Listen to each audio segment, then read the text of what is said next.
he just grabbed a sawzall and decided to cut it down.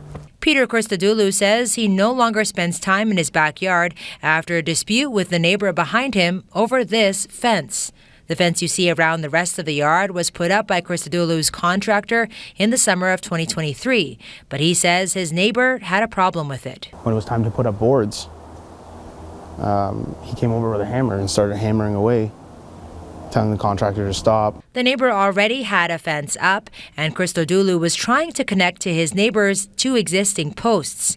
As he says, his neighbor's posts are too close to the property line. But I'm not going to put a second line of a fence because somebody doesn't want me to join to their two posts, right? A year later, Christodoulou says his neighbor removed his own fence, leaving a gap of privacy. Like, you just slayed yourself $1,000 at least, if not a little more, in wood.